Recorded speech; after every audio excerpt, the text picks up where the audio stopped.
नमस्कार, प्रणाम, आदाब। बेहद हसीन मौसम मुंबई शहर का और ये जमात, ऐसा लगता है कि साहित्य के प्रेमी और साहित्य को प्रैक्टिस करने वाले, उसको रोज़मर्रा जीवन में अपने लाने वाले लोगों की कमी नहीं हुई है। कुछ बातें जितने भी लोग अभी मंच पे मेरे साथ बैठे हैं, बल्कि मैं ये कहूँगा कि मैं उनके साथ बैठा हूँ, वो सभी बेहद क्वालिफाइड, योग्य, सक्सेसफुल और कहीं अधिक ज्ञानी हैं। सबसे पहले तो मैं भैया को प्रणाम कहता हूँ, जिनको मैं बचपन से देखता आ रहा हूँ, प्रेरणा स्रोत रहे हैं हमारे लिए एक तरह से देखा जाए।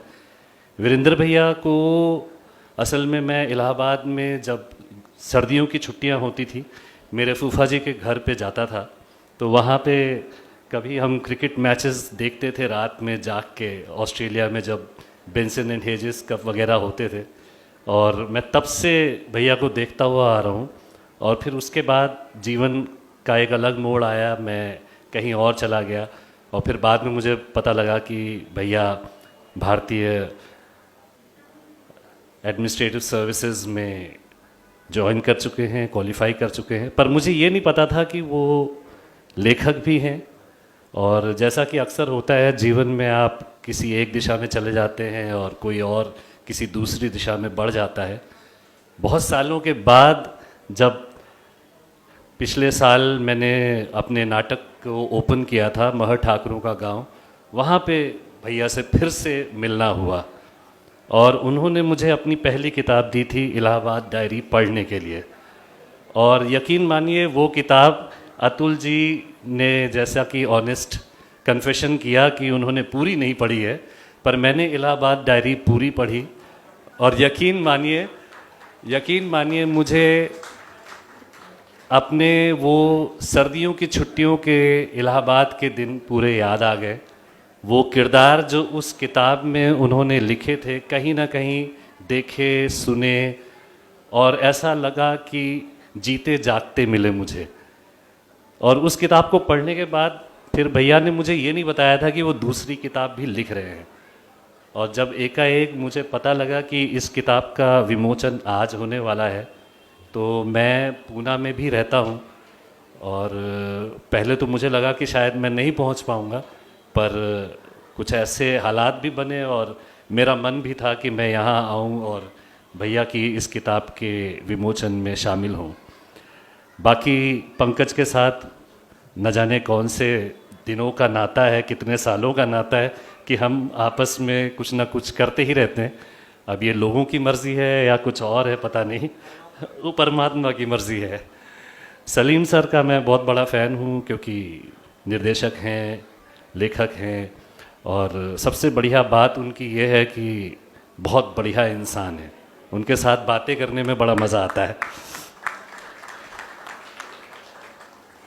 अतुल भाई जो हैं, अतुल भाई के साथ मैं उनको बहुत सालों से काम करते हुए देखता आ रहा था, पर कभी काम करने का मौका नहीं मिला था।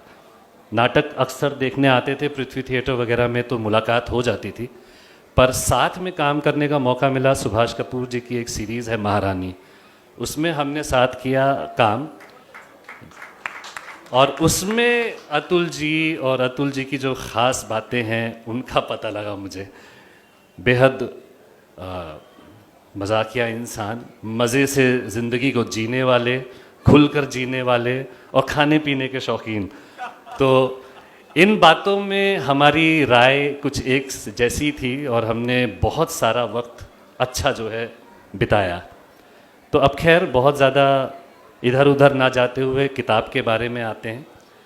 ये जो किताब जिसका विमोचन हुआ है, उसके 2 से 3 हिस्से जो मुझे बेहद अच्छे लगे, और जो मुझे भैया ने कहा था कि अगर हो सके तो पढ़ना इसको, तो ये एक हिस्सा जो है जो मुझे बहुत अच्छा लगा, मैं वो पढ़ना चाहता हूँ।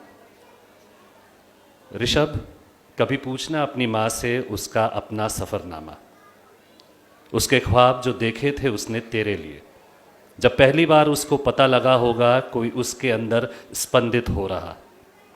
तुम जब उखड़ती सांसों के साथ उसके आगोश में पहली बार आए होगे, तब उसने देखे होंगे वो तमाम ख्वाब तेरे लिए। तुम पूछना उसकी ख्वाहिश तुम्हारे लिए जो तुमसे अलग रहे होंगे, पर वो उसके जीने का सहारा थे। कैसा महसूस किया होगा उसने जब तुम्हारे बचपन की तोतली भाषा में तुम्हारे ख्वाबों को उसने सुना होगा। वो आहलाद जब तुमको पहली बार संख्या, अक्षर, वर्णमाला का ज्ञान हुआ होगा।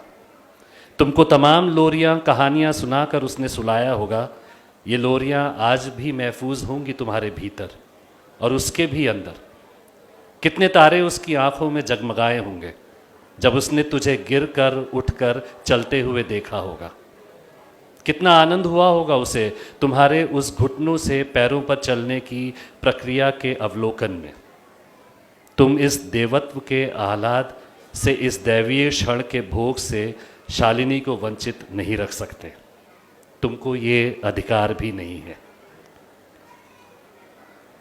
एक और जो बहुत शानदार हिस्सा इस किताब का मुझे लगा, वो एक चैप्टर है पीड़ा, उसमें से मैंने चुना है, आपको शायद अच्छा लगे। अनुराग, मेरे कमरे के बगल में एक आम का पेड़ है। उस पेड़ पर एक चिड़िया का एक घोंसला है। चिड़िया का जीवन सवरा उसके 3 छोटे छोटे बच्चे हुए। चिड़िया हर दिन सुबह घोंसले से निकल जाती थी और बच्चे उसका इंतज़ार करते थे। शाम को चिड़िया के आने के वक्त बच्चे बहुत शोर करते थे माँ के आने की खुशी में। वो चूजे चिड़िया के आने के पहले से ही शोर शुरू कर देते थे और दूर से आती चिड़िया को देखकर और तेज हल्ला करने लगते थे।